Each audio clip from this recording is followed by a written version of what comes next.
നമസ്കാരം. എല്ലാവർക്കും ഗുരുദക്ഷിണയിലേക്ക് സ്വാഗതം. ഞാൻ നിങ്ങളുടെ സുരേഷ്. ഇന്ന് മറ്റൊരു കഥയുമായിട്ടാണ് ഞാൻ എത്തിയിരിക്കുന്നത്. ഇത് നമ്മളെല്ലാവരും തന്നെ ഒരു സമയത്ത് ചോദിക്കുന്ന ഒരു ചോദ്യത്തിൻ്റെ ഉത്തരമായിട്ടാണ് ഈ കഥയിലൂടെ ഞാൻ പറയാൻ ശ്രമിക്കുന്നത്. എന്തെന്നാൽ നമ്മളോട് തന്നെ ചെയ്യുന്ന ഏറ്റവും വലിയ തെറ്റേത്, അല്ലെങ്കിൽ നമ്മളോട് ചെയ്യുന്ന ഏറ്റവും വലിയ പാപം ഏതാണ് എന്ന ഒരു ചോദ്യത്തിനുള്ള ഉത്തരമാണ് ഈ കഥയിലൂടെ കണ്ടെത്താൻ ഞാൻ ശ്രമിക്കുന്നത്. അപ്പോൾ കഥയിലേക്ക് കിടക്കാം. ഒരിടത്ത് ഒരു പർണശാലയിൽ ഒരു ബുദ്ധ സന്യാസി ജീവിച്ചിരുന്നു. അദ്ദേഹത്തിൻ്റെ കൂടെ ഒരുപാട് ശിഷ്യഗണങ്ങളും ഉണ്ടായിരുന്നു. അന്നത്തെ പഠന രീതി ഇന്നത്തെ നിന്നും ഒരുപാട് വ്യത്യാസമുള്ളതായിരുന്നു. ഇന്ന് നമ്മൾ ബ്ലാക്ക് ബോർഡിൽ നിന്നോ ഇൻ്റർനെറ്റിൽ നിന്നോ ആണ് കുട്ടികൾ പഠിക്കുന്നത്, അല്ലേ? പക്ഷേ അന്ന് പാഠങ്ങൾ എടുത്തിരുന്നത് ജീവിത സാഹചര്യങ്ങളിൽ നിന്നായിരുന്നു. ജീവിതത്തിൽ നിന്ന് തന്നെ പാഠങ്ങൾ ഉൾക്കൊള്ളാനായിരുന്നു അന്ന് കുട്ടികളെ പഠിപ്പിച്ചുകൊണ്ടിരുന്നത്. ഇങ്ങനെയുള്ള ഒരു കാലഘട്ടത്തിലാണ് ഇദ്ദേഹം ജീവിച്ചിരുന്നത്. അദ്ദേഹത്തിൻ്റെ ശിഷ്യന്മാരും അദ്ദേഹത്തോടു കൂടി ഉണ്ടായിരുന്നു. അങ്ങനെ ഇരിക്കെ ഒരു ദിവസം അദ്ദേഹത്തിൻ്റെ കൂട്ടത്തിലുള്ള സമർത്ഥനായ ഒരു വിദ്യാർത്ഥി ഇങ്ങനെ ഒരു ചോദ്യം ചോദിക്കുകയുണ്ടായി. നമ്മളോട് തന്നെ ചെയ്യുന്ന പാപം എന്താണ്? നമ്മളോട് തന്നെ ചെയ്യുന്ന തെറ്റ് എന്താണ് എന്നായിരുന്നു ആ ചോദ്യം കേട്ട ഉടനെ ഗുരു വളരെ സന്തോഷവാനായി. ബിക്കോസ് അത് അത്രയ്ക്ക് നല്ലൊരു ചോദ്യമാണ്. ഗുരു ഇങ്ങനെ പറഞ്ഞു, ഞാൻ ഇതിന് ഉത്തരം സമയമാകുമ്പോൾ തരാം, നല്ല ചോദ്യമാണ് എന്ന് ആ ശിഷ്യനോട് പറയുകയുണ്ടായി. അങ്ങനെ നാളുകൾ കഴിഞ്ഞു. കുറച്ച് ദിവസങ്ങൾക്ക് ശേഷം ഗുരു തൻ്റെ പ്രധാന ശിഷ്യനുമായിട്ട് മറ്റൊരു പർണശാലയിലേക്ക് പോകാൻ തയ്യാറെടുക്കുകയാണ്. അവിടെ വെച്ച് ഈ ശിഷ്യന് അദ്ദേഹം ധ്യാന പഠനം സാധ്യമാക്കാൻ വേണ്ടിയാണ് അങ്ങോട്ട് പോകുന്നത്. ധ്യാനം പരിശീലിപ്പിക്കാനോ ആയിട്ടാണ് അടുത്ത പർണശാലയിലേക്ക് പോകാൻ തയ്യാറെടുക്കുന്നത്. അങ്ങനെ അവർ യാത്രയായി. അന്നത്തെ കാലത്ത് ഒരുപാട് ബ്രഹ്മചാരികൾ ഉണ്ടായിരുന്നു. ഗുരുകുലത്തിൽ പഠിച്ചിരുന്ന ഗുരുക്കന്മാരും, എല്ലാ ഗുരുക്കന്മാരുമല്ല, പല ഗുരുക്കന്മാരും ബ്രഹ്മചാരികളായിരുന്നു. അവരുടെ ശിഷ്യന്മാരും ബ്രഹ്മചാരികളായിരുന്നു.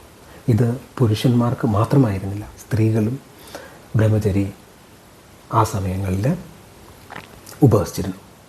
അങ്ങനെയുള്ളവർ തങ്ങളുടെ മനസ്സിന് ഒരു ചാഞ്ചാട്ടം ഉണ്ടാകാതിരിക്കാൻ ആയി തങ്ങളുടെ ഓപ്പോസിറ്റ് ലിംഗങ്ങളിലുള്ളവരുമായിട്ട് ഇടപഴകുക പോലും ഉണ്ടായിരുന്നില്ല. അതായത് സ്ത്രീകൾ പുരുഷനും ബ്രഹ്മചാരികളായ സ്ത്രീകൾ പുരുഷനുമായിട്ടോ ബ്രഹ്മചാരികളായ പുരുഷന്മാർ സ്ത്രീകളുമായിട്ടോ സംസാരിക്കുക പോലുമില്ലായിരുന്നു. സാധാരണ ഇങ്ങനെയുള്ള പർണശാലകളിൽ ജനങ്ങളിൽ നിന്നെല്ലാം മാറിയാണ് താമസിച്ചിരുന്നത്. അങ്ങനെ ഇരിക്കുന്ന ഒരു സാഹചര്യത്തെക്കുറിച്ചാണ് നമ്മൾ സംസാരിച്ചുകൊണ്ടിരിക്കുന്നത്. അപ്പോൾ ഗുരുവും ശിഷ്യനും അങ്ങനെ നടന്ന് പോയിക്കൊണ്ടിരിക്കുകയാണ്. അവർ അങ്ങനെ ഒരു വലിയ നദിക്കരയിലെത്തി. ആ നദി കടന്നു വേണം അവർക്ക് പർണശാലയിലേക്ക് പോകാനായിട്ട്. അങ്ങനെ അവർ അപ്പോൾ കടക്കുകയുണ്ടായി. കടന്ന് അപ്പുറത്തെത്തിയപ്പോൾ അവിടെ നിൽക്കുന്നു അതിസുന്ദരിയായ ഒരു യുവതി. നല്ല വേഷഭൂഷാദികളോടെ നിൽക്കുന്ന ഒരു സുന്ദരിയായ സ്ത്രീ. ആർക്കും പെട്ടെന്ന് ഒരു പ്രലോഭനം തോന്നാൻ തക്ക സൗന്ദര്യമുള്ള ഒരു സ്ത്രീയാണ് അവിടെ ഉള്ളത്. ഇവരെ കണ്ട ഉടനെ ഗുരുവിനെ സമീപിച്ച് ഇങ്ങനെ പറയുകയുണ്ടായി, എനിക്ക് ഈ പുഴ കടക്കണം, എനിക്ക് തനിയെ കടക്കാൻ ഭയമാണ്. അതുമാത്രമല്ല, പുഴ കടക്കുമ്പോൾ എൻ്റെ വസ്ത്രം നനയും, എനിക്ക് വസ്ത്രം നനയാതെ തന്നെ അപ്പുറത്ത് പോകേണ്ടതായിട്ടുള്ള ആവശ്യമുണ്ട്, എന്നെ സഹായിക്കാമോ എന്ന് ഗുരുവിനോട് ചോദിക്കുകയാണ്. ഗുരു ഉടനെ തന്നെ അതിനെന്താണ് എന്ന് ചോദിച്ച് ആ യുവതിയെ തൻ്റെ കൈകളിൽ കോരിയെടുത്തുകൊണ്ട് ആ പുഴ കടക്കുകയാണ്. അപ്പോൾ ശിഷ്യൻ ഇത് കണ്ട് ഞെട്ടിപ്പോവുകയാണ്. ബ്രഹ്മചാരിയായ തൻ്റെ ഗുരു ഇതാ ഒരു യുവതിയെ തൻ്റെ കൈകളിലെടുത്ത് നെഞ്ചോടടുക്കി പിടിച്ച് പുഴ കടന്ന് പോവുകയാണ്. ഉറപ്പായിട്ടും ഗുരുവിൻ്റെ മനസ്സിൽ ചാഞ്ചല്യങ്ങൾ ഉണ്ടായിട്ടുണ്ടാകാം എന്ന് ഈ ശിഷ്യൻ ചിന്തിക്കുകയാണ്. അത് അങ്ങനെ ഗുരു ആ പുഴ കടന്ന് ആ സ്ത്രീയെ പുഴക്കടവിൽ നിർത്തിയിട്ട് തിരിച്ച് പുഴ കടന്ന് ശിഷ്യൻ്റെ അടുത്ത് വന്ന് വാ നമുക്ക് പോകാം എന്ന് പറഞ്ഞ് അവർ പർണശാലയിലേക്ക് പോവുകയാണ്.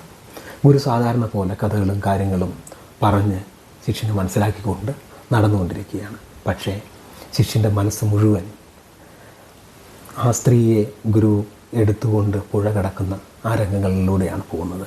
തൻ്റെ ഗുരു ചെയ്തത് ശരിയാണോ തെറ്റാണോ, അങ്ങനെ ചെയ്യാൻ പാടുണ്ടായിരുന്നോ എന്നുള്ള ചോദ്യങ്ങളാണ് അദ്ദേഹത്തിൻ്റെ മനസ്സിൽ കൂടെ പോകുന്നത്. അങ്ങനെ ആ സ്ത്രീയെ ചുമന്നുകൊണ്ട് പുഴ കടക്കുമ്പോൾ അദ്ദേഹത്തിൻ്റെ മനസ്സിൽ വേറെന്തെങ്കിലും ചിന്തകൾ വന്നിരിക്കുമോ എന്ന് ഒക്കെ ഈ ശിഷ്യൻ ചിന്തിക്കുന്നുണ്ട്. അങ്ങനെ ശിഷ്യൻ്റെ മനസ്സ് ഇങ്ങനെ ഒരു ബലൂൺ വീർക്കുന്ന പോലെ ഇങ്ങനെ പ്രക്ഷുബ്ധമായിട്ടിരിക്കുകയാണ്. അങ്ങനെ അവർ ആ പർണശാലയിൽ എത്തിച്ചേർന്നു. ഗുരുവിന് ശിഷ്യൻ ഭക്ഷണം പാകം ചെയ്തു കൊണ്ടിരിക്കുകയാണ്. ഈ സമയങ്ങളിൽ ഒക്കെ ശിഷ്യൻ്റെ ചിന്ത ഇതുതന്നെയാണ്. അങ്ങനെ അവർ ഭക്ഷണം കഴിച്ചുകൊണ്ടിരിക്കുമ്പോൾ ശിഷ്യന് ഇനി തന്നെ കൊണ്ട് ഇത് താങ്ങാൻ പറ്റില്ലെന്ന് മനസ്സിലായി. ഗുരുവിനോട് ചോദിക്കുകയാണ്, ഗുരുവേ, അങ്ങ് ആ യുവതിയെ സ്പർശിക്കുക മാത്രമല്ല ചെയ്തത്, അവരെ തൻ്റെ കൈകളിൽ എന്തി പുഴ കടത്തി അവരെ വിടുകയുണ്ടായി. അപ്പോൾ അങ്ങയുടെ മനസ്സ് എന്തെങ്കിലും ചഞ്ചലകളുണ്ടായോ, അതോ അങ്ങ് അങ്ങനെ ചെയ്തത് ശരിയാണോ തെറ്റാണോ എന്ന് ശിഷ്യൻ ഗുരുവിനോട് ചോദിക്കുകയാണ്. അപ്പോൾ ഗുരു ഇങ്ങനെ പറയുകയാണ്, ഞാൻ ആ സ്ത്രീയെ പുഴ കടത്തി അവിടെ വിട്ടിട്ട് പോന്നു. പക്ഷേ ഇപ്പോഴും ആ സ്ത്രീയെ നീ വിട്ടിട്ടില്ല, നിൻ്റെ മനസ്സിൽ ഇപ്പോഴും അവരുണ്ട് എന്ന് പറയുകയാണ്. അതിനുശേഷം ഗുരു പണ്ട് ശിഷ്യൻ ചോദിച്ച ആ ചോദ്യത്തിനുള്ള ഉത്തരം പറയുകയാണ്. എന്തെന്നാൽ നമുക്ക് ആവശ്യമില്ലാത്ത ചിന്തകൾ നമ്മൾ മനസ്സിൽ വെച്ചുകൊണ്ട് നടക്കുന്നതാണ് നമ്മൾ ചെയ്യുന്ന ഏറ്റവും വലിയ പാപം അല്ലെങ്കിൽ ഏറ്റവും വലിയ തെറ്റ്. നമുക്ക് ആവശ്യമില്ലാത്ത വിഷമങ്ങൾ, ദേഷ്യം, സങ്കടം, ഇങ്ങനത്തെ കാര്യങ്ങളെല്ലാം നമ്മൾ എന്തിനു വേണ്ടിയാണ് നമ്മുടെ മനസ്സിൽ പേർക്കൊണ്ട് നടക്കുന്നത്? നമുക്ക് സന്തോഷകരമായ കാര്യങ്ങൾ അല്ലെങ്കിൽ നമുക്ക് നാളെ ചെയ്യാൻ പറ്റുന്ന കാര്യങ്ങളെക്കുറിച്ച് ആലോചിച്ചുകൂടെ? നല്ല കാര്യങ്ങളെക്കുറിച്ച് ആലോചിച്ചുകൂടെ? പക്ഷേ എന്തുകൊണ്ടാണ് നമ്മൾ എപ്പോഴും ആവശ്യമില്ലാത്ത കാര്യങ്ങൾ നമ്മുടെ തലയിലേറി നടക്കുന്നത്?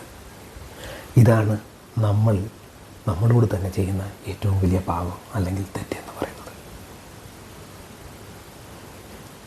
ഇതാണ് ആ കഥ. Thanks for listening. Bye bye.